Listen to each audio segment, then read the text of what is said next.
तो हे नाथ, मैं आपको ऐसे ही पुकारता रहूं जैसे वह पक्षी का अजात पक्षा इव मातरम खगा। तो भाई वह पक्षी भी कब तक पुकारता है? जब तक उसके अपने पंख नहीं जमे हैं तब तक पुकारता है, बाद में वो खुद अपने ही उड़ने लगता है। तो इसने दूसरा उदाहरण दिया कि हे प्रभु, मैं आपको ऐसे पुकारता रहूं जैसे हाल की ब्याई हुई गैया का बछड़ा जब मैया चली जाती है दूर जंगल में चरने के लिए, तो उसका जो छोटा बच्चा घर पे रह जाता है। अब तो 4-10 दिन का बच्चा है तो घर पे है, तो जब उसकी मैया चली जाती है चरने के लिए तो दिन भर माँ माँ पुकारता रहता है, और उधर ही देखता रहता है कि जिधर उसकी मैया चरने के लिए गई है, और वह दिन भर उसी के बारे में सोचता है, उसी को पुकारता रहता है। तो हे नाथ, मैं भी आपको ऐसे याद करता रहूं, आपको पुकारता रहूं। लेकिन वो भी कब तक पुकारता है? जब तक दूध पीता है। दूध से मतलब है वो भी जब घास चरने लायक हो जाता है तो वो भी भूल जाता है मैया को। तो वृद्धासुर ने तीसरा उदाहरण दिया, प्रियम प्रिय विसुतम विशुन्ना। हे नाथ, मैं आपको ऐसे ही पुकारता रहूं, याद करता रहूं जैसे जल्द की विवाहिता स्त्री जिसका पति परदेश चला गया है, वह उसके बारे में सोचती रहती है, उसको याद करती रहती है। किसी का विवाह हुआ तो पति जो है विदेश कमाने जाने लगा, तो इसने कहा कि आप जा रहे हैं तो मैं कैसे रहूंगी? तो उसने कहा मैं ज्यादा दिन के लिए थोड़ी जा रहा हूं, 2 महीने के लिए जा रहा हूं। तो उसने 60 लाइन खींच दिया, कहा एक एक लाइन काटती रहना, जिस दिन अंतिम लाइन आ जाएगा मैं उसी दिन घर आ जाऊंगा। अब वह जब गया तो यह उसके बारे में सोचने लगी, उसी के सपने देखती, उसी के बारे में सोचती और उसी के लिए रोती। 1 दिन बीता, 2 दिन बीता, तो जैसे जैसे समय नजदीक आ रहा है तो इसका प्रेम घट नहीं रहा है, बल्कि इसकी बेचैनी, इसकी तड़फड़ाहट और बढ़ जा रही है। अब जैसे 2-4 दिन केवल बाकी है, तब तो महाराज इसकी स्थिति ऐसी है कि अब जो है प्राण निकल जाएंगे। ऐसे वह रोती है, एक दिन इंतजार करती है, एक दिन कटता नहीं है। तो जिस दिन पति आया तो इसका प्रेम कम नहीं हुआ, बल्कि प्रेम और बढ़ गया। तो हे नाथ, मैं आपको वैसे ही पुकारता रहूं जैसे वह पत्नी अपने पति के लिए तड़पती है, पुकारती है। मुझे आपसे और कुछ नहीं चाहिए।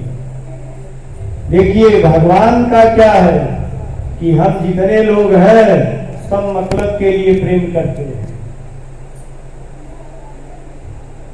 सुर नर मुनि सबकी हरीति, स्वार्थ लाग करे सब प्रीति।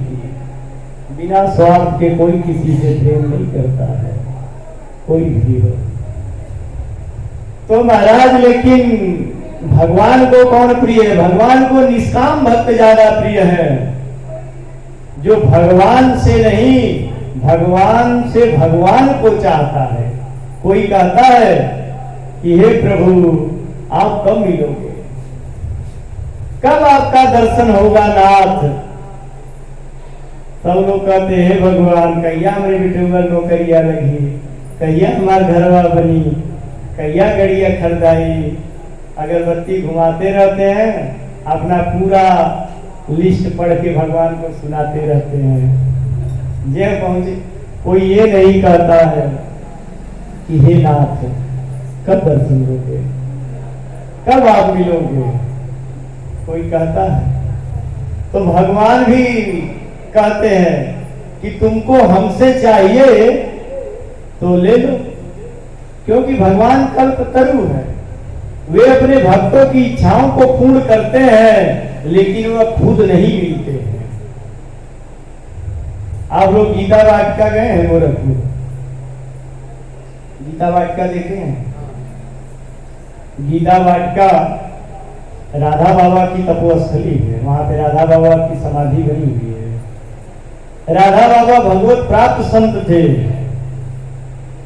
वो हमेशा भगवान के लिए रोते रहते थे महाराज, दिन रात रोते थे। उनके अंदर राधा भाव आ गया था।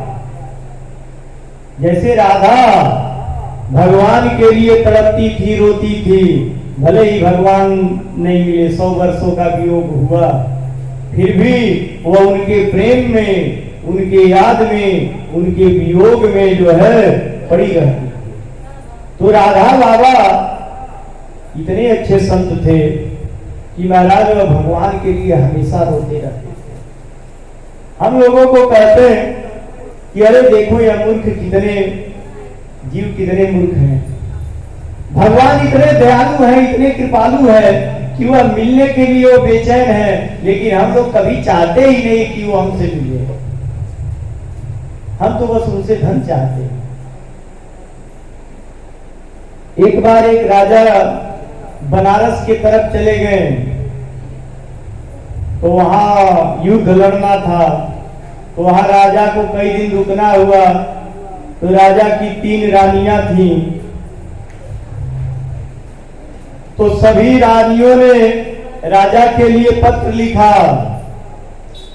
पत्र पहुंचा, राजा ने कहा अरे बड़ी रानी का पत्र है, देखो क्या लिखा है। तो बड़ी रानी के पत्र को पढ़ा गया। अरे महाराज, आप बनारस के तरफ गए हैं तो बनारस की साड़ी बड़ी मशहूर है, आप हमारे लिए बनारसी साड़ी लेते आइएगा। मझली रानी का पत्र खोला गया। अरे महाराज, वहां पे बड़े जड़ाऊ कंगन मिलते हैं, बड़े प्रसिद्ध हैं, मेरे लिए जड़ाऊ कंगन लेते आइएगा।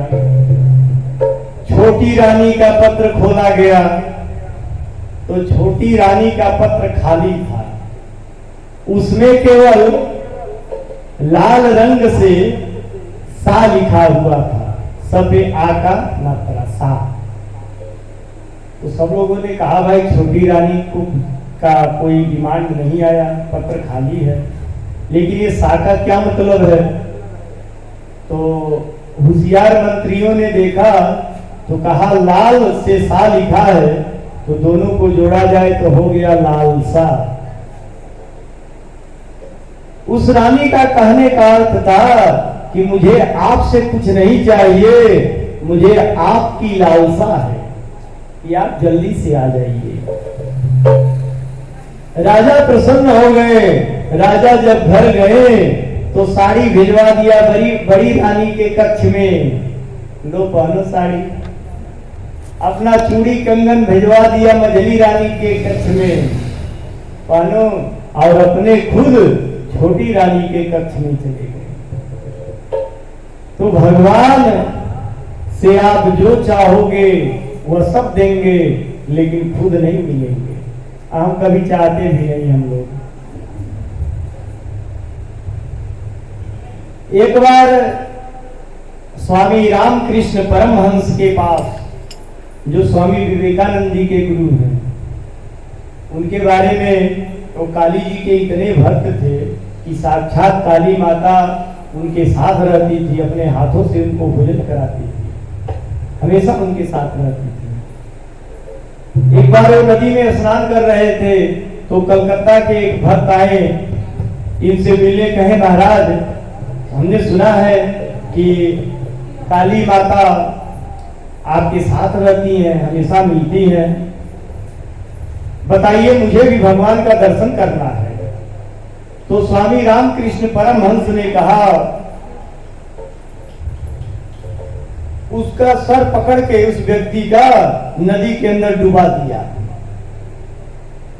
अब 30 सेकंड, 40 सेकंड, 45 सेकंड जब बीता तो भीतर उसकी स्थिति ऐसी हो गई कि अब प्राण निकले कि तब प्राण निकले।